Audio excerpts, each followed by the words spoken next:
কোনো রকম ঝামেলা ছাড়াই, হাতের স্পর্শ ছাড়াই কেজি কেজি আদার খোসা ছাড়িয়ে নিতে পারবেন মাত্র 1 মিনিটে, শুধুমাত্র এটা দিয়ে।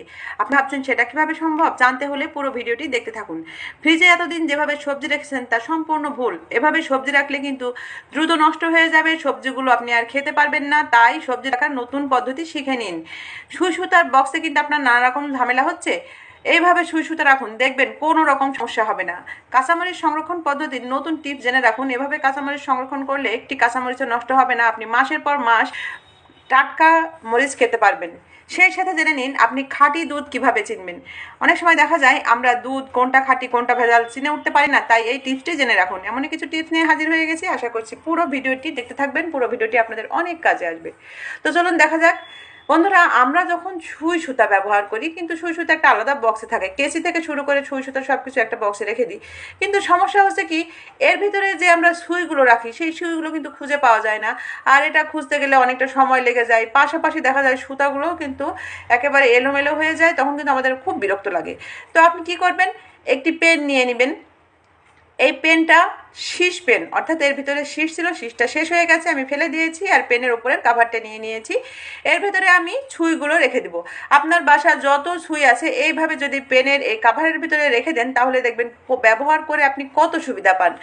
এবারে আমি প্রতিটা ছুঁই এভাবে রেখে দিলাম। এবারে এটা ব্যবহার করবেন কিভাবে সেটাও দেখিয়ে দিচ্ছি। দেখুন, মাথার এই ক্যাপটা খুলে নেবেন, নেওয়ার পরে এভাবে হালকা করে কাত করবেন, দেখবেন একটি করে সুচ বেরিয়ে আসবে। আপনি ব্যবহার করবেন, আবারও এভাবে রেখে দেবেন। এভাবে সুচ রাখলে সুচগুলো যেমন নষ্ট হবে না, তেমনি এক জায়গায় নিরাপদে থেকে যাবে। সুচগুলো কিন্তু আমাদের খুঁজে বেড়াতেও হবে না, আর সুইগুলো হারিয়ে যাওয়ার সম্ভাবনাও থাকবে না।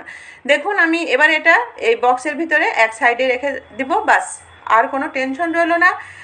এভাবে করলে দেখবেন সুইগুলো হারাবে না, আপনি বিপদ আপদে খুব সহজেই সুইগুলো পেয়ে যাবেন। সেক্ষেত্রে কিন্তু আপনার কষ্টটা কম হবে। এবারে চলে যাচ্ছি পরবর্তী টিপসে। কাঁচামরিচ সংরক্ষণ করলে কিন্তু কাঁচামরিচ বেশি দিন থাকে না, নষ্ট হয়ে যায়। তো আমি কাঁচামরিচ সংরক্ষণে এমন একটা টিপস দেবো, আপনি মাসের পর মাস রাখবেন, তবুও একটা কাঁচামরিচ নষ্ট হবে না। তার জন্য আপনাকে যেটা করতে হবে, কাঁচামরিচগুলো ভালো করে পরিষ্কার করে নিতে হবে এবং বোটা ছাড়িয়ে নিতে হবে। তো আমি ভালো করে পরিষ্কার করে নিয়েছি, বোটা ছাড়িয়ে নিয়েছি এবং মরিচগুলো মুছে শুকনো করে নিয়েছি।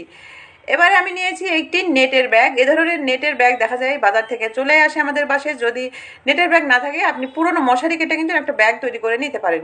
এবারে এই মরিচগুলো এইভাবে নেটের ব্যাগের ভিতরে রেখে দিবেন।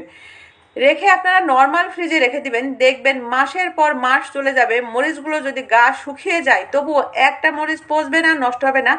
এতটাই উপকারী একটি জিনিস। আপনি যেভাবে মরিচ রাখেন না কেন, মরিচ কিন্তু নষ্ট হবে। বক্সে রাখলে নষ্ট হবে, পলি ব্যাগে রাখলে নষ্ট হবে, কাগজের ব্যাগে রাখলেও নষ্ট হবে, কিন্তু এভাবে রেখেই দেখুন, আপনি চমকে যাবেন। এবারে চলে যাচ্ছে পরবর্তী টিপসে।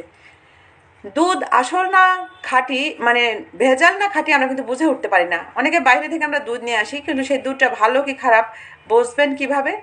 সেটা বোঝার জন্য বাটির ভিতরে সামান্য একটু দুধ নিয়ে নেবেন, তারপরে নিয়ে নেবেন রসুন। আমাদের সবার বাসায় রসুন আছে, সামান্য একটু রসুন এখান থেকে নিয়ে নেবেন। তো দেখুন, আমি এখান থেকে 1 কোয়া রসুন নিয়ে নিচ্ছি, বেশি রসুনের কিন্তু প্রয়োজন পড়বে না। এখান থেকে এক সাইড থেকে আমি 1 কোয়া রসুন নিয়ে নিলাম। এই টিপসটা কিন্তু আপনারা সবাই অ্যাপ্লাই করতে পারবেন এবং খুব সহজেই কিন্তু দুধ ভালো না খারাপ সেটা নিজে যাচাই বাছাই করে নিতে পারবেন।